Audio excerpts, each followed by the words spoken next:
Hello everyone, आज हम discuss करने जा रहे हैं लीड कोड डेली क्वेश्चन का question number 2349 design a number container system. Question को रीड कर लेते हैं। Design a number container system that can do the following. दो ऑपरेशन दिए गए हैं, इंसर्ट और replace a number. Insert means first time वो नंबर ऐड हो रहा है उस इंडेक्स पे, रिप्लेस मतलब प्रीवियसली भी कोई नंबर था उस इंडेक्स पे तो हम नया नंबर उस इंडेक्स पर ऐड कर रहे हैं। Return the smallest index for the given number in the system. और सिमिलरली आगे बताया गया है कि एक नंबर क्लास दी गई है, नंबर कंटेनर से वो इनिशियलाइज होती है और दो फंक्शन उसमें पहले से ही एडिड है। हमें क्या करना है, हमें इन दो फंक्शंस को ऐड करना है। वहाँ पर सिर्फ सिग्नेचर दिया गया है कोड में, हमें इसकी पूरी इम्प्लीमेंटेशन अपने आप लिखनी है।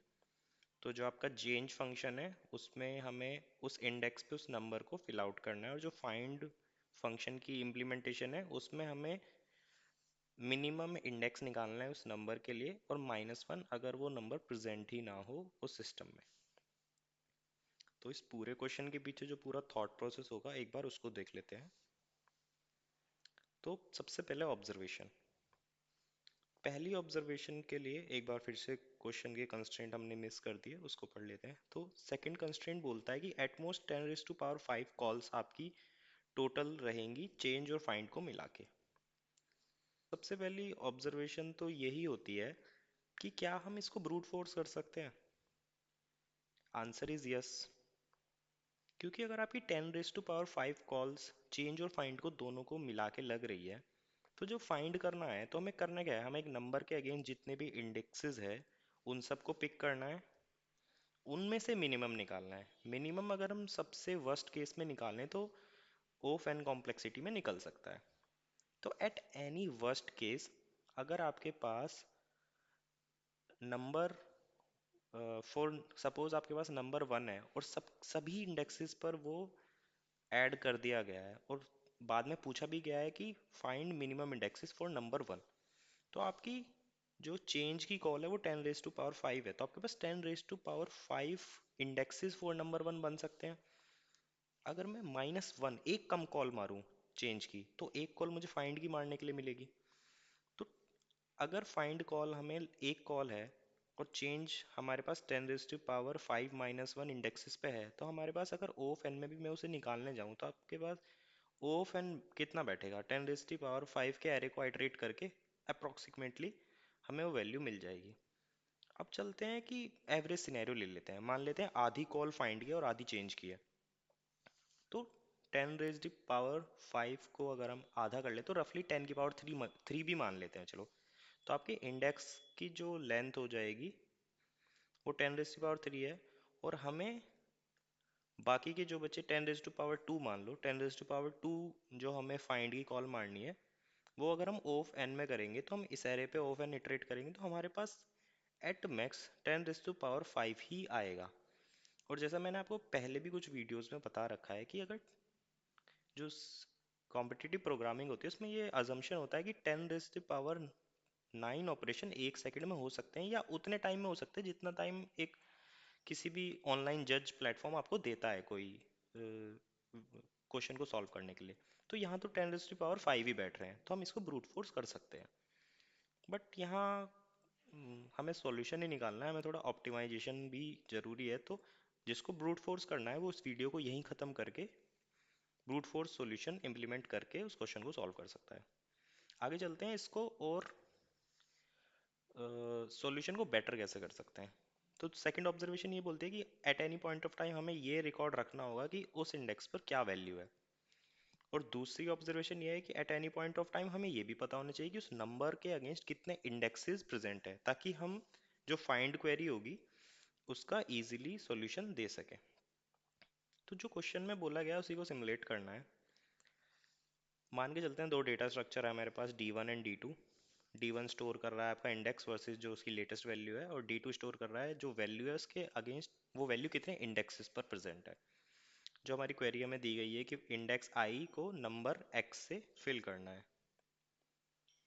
सिनेरियो वन बोल रहा है कि इंडेक्स आई कभी असाइन नहीं हुआ, तो फर्स्ट टाइम असाइन हो रहा है, पहले कभी असाइन नहीं हुआ, तो हमें डी वन और डी टू को अपडेट करना है। डी वन को लेटेस्ट करंट वैल्यू दे देंगे उस इंडेक्स की, और डी टू में जो हमारी एक्स वैल्यू है उसके अगेंस्ट इंडेक्स आई को ऐड कर देंगे। D2 के लिए, D2 की वैल्यूज को स्टोर करने के लिए कौन सा हम डेटा स्ट्रक्चर यूज करेंगे वो हम आगे डिस्कस करते हैं। ऑफ एन में तो कभी भी आंसर निकल सकता है, बट हमें क्योंकि रिड्यूस करनी है कॉम्प्लेक्सिटी, तो हमें लॉग एन या ऑफ वन का कोई सोल्यूशन सोचना पड़ेगा। सेकंड सिनेरियो ये बोलता है इंडेक्स आई पहले से ही असाइंड है, सपोज वैल्यू जेड से असाइन है, और अब हम उस पर वैल्यू एक्स रिप्लेस करने वाले हैं। तो सबसे पहले हमें क्या करना होगा, जो वैल्यू जेड है उसमें D2 में वैल्यू जेड के अगेन जितने भी इंडेक्सेस पहले से प्रेजेंट है उनमें से आई तो अब हटने वाला है, तो आई को हटाना होगा, और D1 और D2 को सिमिलरली अपडेट करना होगा जैसे पहले सिनेरियो में करा था। सिनेरियो 3 ये हो सकता है कि इंडेक्स आई ऑलरेडी असाइंड था एक्स से, और एक और चेंज की क्वेरी आई जिसमें एक्स, इंडेक्स आई को दोबारा से एक्स से रिप्लेस करने के लिए बोला, तो इसमें हमें कुछ नहीं करना है क्योंकि ये एक डुप्लीकेट ऑपरेशन है। तो हम ये देखते हैं कि D1 और D2 होंगे क्या, वो कौन से डेटा स्ट्रक्चर होंगे जो हमारे इस सॉल्यूशन को थोड़ा और ऑप्टिमाइज करेंगे। तो D1 तो हम सिमिलरली एक की वैल्यू पेयर हैश मैप हमें निकालना है, हर इंडेक्स के अगेंस्ट वैल्यू स्टोर करनी है, तो एक हैश मैप यूज कर सकते हैं। D2 भी एक हैश मैप होगा जिसमें की इंटीजर होगी, बट वैल्यू हमें एक लिस्ट चाहिए क्योंकि हमें स्टोर करने हैं इंडेक्सेस, और at any point of time हमें मिनिमम भी निकालना है। तो जो डेटा स्ट्रक्चर हमें इंसर्शन ऑफ एन की जगह लॉग एन में प्रोवाइड कर सकता है, फाइंड हमारा लॉग इन में कर सकता है, वो डेटा स्ट्रक्चर हमारा होता है सेट, जो हम सी प्लस प्लस में सेट बोलते हैं। सी प्लस प्लस में एक अनऑर्डर्ड सेट भी होता है, बट क्योंकि हमें मिनिमम निकालना है तो हमें ऑर्डर्ड सेट चाहिए होंगे। तो जो सी प्लस प्लस में कोड करते हैं उनके लिए सेट डेटा स्ट्रक्चर का यूज़ होगा। मैं पाइथन में कोड करता हूँ, पाइथन में ना कोई नेटिव सपोर्ट है नहीं सॉर्टेड सेट्स या सॉर्टेड लिस्ट का, तो उसके लिए एक नया आई थिंक मॉड्यूल है पहले से ही जिसको हम सॉर्टेड कंटेनर्स बोलते हैं। मैं उसका डिस्कशन इस वीडियो में नहीं करूँगा, मैं डिस्क्रिप्शन में एक लिंक दे दूंगा, आप वहाँ जाके पढ़ सकते हैं कि सॉर्टेड कंटेनर्स के अंदर क्या आते हैं। बट मुझे ये पता है कि सॉर्टेड कंटेनर्स के अंदर एक सॉर्टेड सेट होते हैं जिसमें insertion, deletion and find of log n में होता है, सिमिलरली जैसे सी प्लस प्लस में होता है। तो चलिए इस पूरे लॉजिक को पाइथन में इम्प्लीमेंट कर लेते हैं। तो डिस्कशन अभी हमने करा था उसी को पाइथन में इम्प्लीमेंट कर लेते हैं।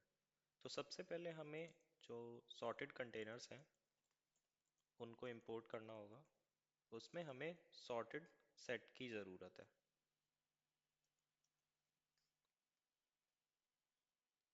नेक्स्ट हमें इनिशियलाइजेशन करनी होगी, जो अपने डेटा स्ट्रक्चर हमने यूज़ करे हैं इंडेक्सेस वर्सेस नंबर, हर एक इंडेक्स पे जो नंबर है उसको इनिशियलाइज करना है। देन हमें हर एक नंबर के अगेंस्ट जो इंडेक्सेस है उसको इनिशियलाइज करना है। नाउ चेंज फंक्शन को इम्प्लीमेंट करते हैं। तो सबसे पहला सिनेरियो जो हमने डिस्कस करा था कि इंडेक्स जो है वो पहले से ही फिल्ड नहीं है, तो हम सबसे पहले चेक करेंगे कि इफ़ जो करंट अभी हमसे पूछा गया है कि इस इंडेक्स को इस नंबर से फिल कर दो, अगर ये पहले से ही फिल नहीं है तो हम इस सिनेरियो को आगे बढ़ाते हैं।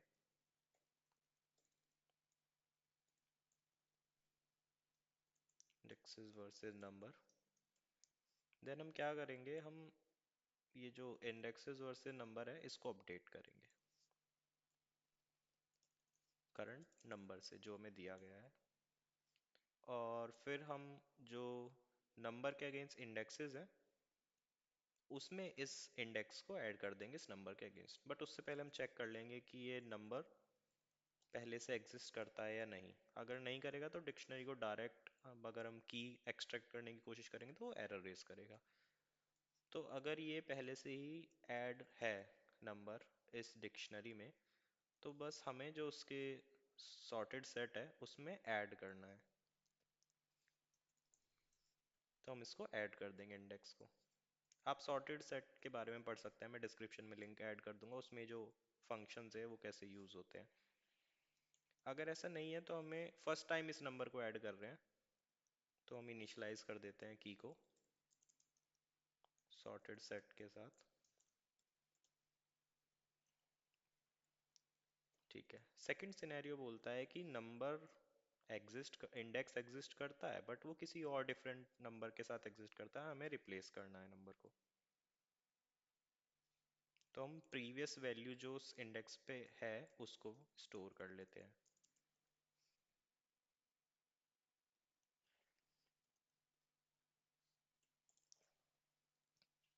फिर चेक करते हैं कि जो प्रीवियस वैल्यू है और जो अब हमें करंट वैल्यू ऐड करनी है, जो नंबर हमें ऐड करना है वो डिफरेंट हो। और हम फिर जो इंडेक्सेस हैं, मतलब जो प्रीवियस वैल्यू के अगेंस्ट जो इंडेक्सेस हैं उनको फाइंड आउट कर लेते हैं। ओके, यहाँ हमने गलत कर दिया। तो नंबर वर्सेस इंडेक्सेस यहाँ से निकाल लेते हैं इस प्रीवियस वैल्यू के लिए। अब हमें क्या करना है, हमें इन प्रीवियस इंडेक्सेस में जो करंट इंडेक्स है, क्योंकि करंट इंडेक्स रिप्लेस होने वाला है, उसको डिस्कार्ड कर देना है।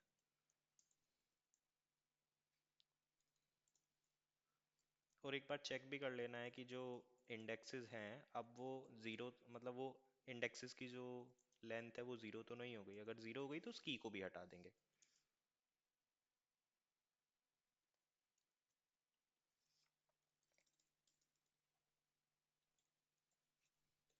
तो ये प्रीवियस वैल्यू की भी हट जाएगी अगर कोई भी इंडेक्स नहीं बचा उस वैल्यू के आगे। देन हमें सेम ऑपरेशन परफॉर्म करने हैं जो हमने ऊपर परफॉर्म करे थे, नॉर्मल अपडेशन ऑफ दोनों डेटा स्ट्रक्चर के।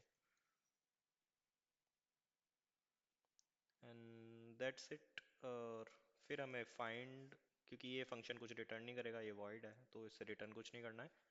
फिर हम फाइंड में चले जाते हैं। फाइंड में हमें क्या चेक करना है कि if number is present in number versus index. अगर नंबर प्रेजेंट है तो मतलब उसमें कोई ना कोई मिनिमम इंडेक्स तो हमें मिलेगा। तो हमें रिटर्न करना है self dot number versus index. तो जितने भी उस इंडेक्सेस हैं उस नंबर के, उसका जीरोथ इंडेक्स, क्योंकि जो सॉर्टेड सेट होता है उसमें जीरोथ इंडेक्स पर सबसे मिनिमम वैल्यू होती है। और अगर ऐसा कुछ है ही नहीं तो -1, जैसा उसमें बताया गया है आपके क्वेश्चन में। तो आई थिंक ये क्वेश्चन आपका, सॉल्यूशन आपका हो चुका है। एक बार इनपुट टेस्ट केसेस को रन कर लेते हैं।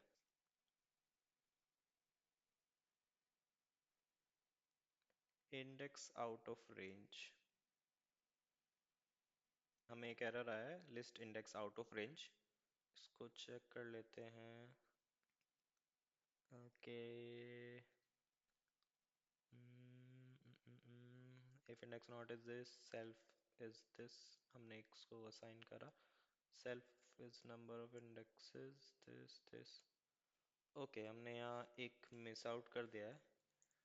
हमें उस नंबर के अगेंस्ट उसको ऐड करना था, और सिमिलरली यहाँ पर भी हमने नंबर को मिस कर दिया। और क्योंकि हमने यही कॉपी करके नीचे करा था तो इसको भी ठीक कर देते हैं। ओके, तो दोबारा रीरन कर लेते हैं। तो आपके इनपुट टेस्ट केसेस पास हो गए। तो एक बार सिस्टम टेस्ट केसेस को चला के देख लेते हैं। आपके सिस्टम टेस्ट केसेस भी पास हो चुके हैं। तो जो हमने ऑब्जर्वेशन फर्स्ट को डिस्कस करा था कि हम एरे का भी यूज़ कर सकते हैं, ज़रूरी नहीं है सॉर्टेड सेट्स का यूज़ करें, कॉम्प्लेक्सिटी ऑफ एन में भी इसका सॉल्यूशन है। तो एक बार उसको भी ट्राई कर लेते हैं। ओके, तो हमें क्या करना होगा, जहाँ पर भी हमने सॉर्टेड सेट का यूज़ करा होगा उसको हटा के इसको नॉर्मल एरे, मतलब पाइथन में लिस्ट होती है, लिस्ट को यूज़ करना होगा। और ऐड की जगह हम अपेंड का यूज़ करेंगे, क्योंकि ऐड की जगह अपेंड होता है।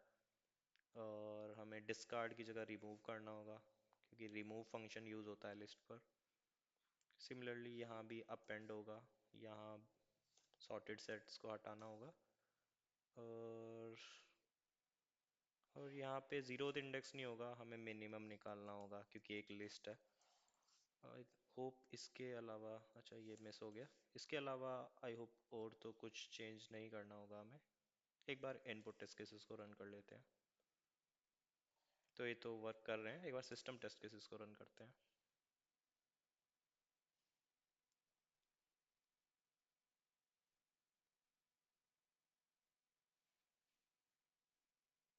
तो वो भी पास हो रहे हैं।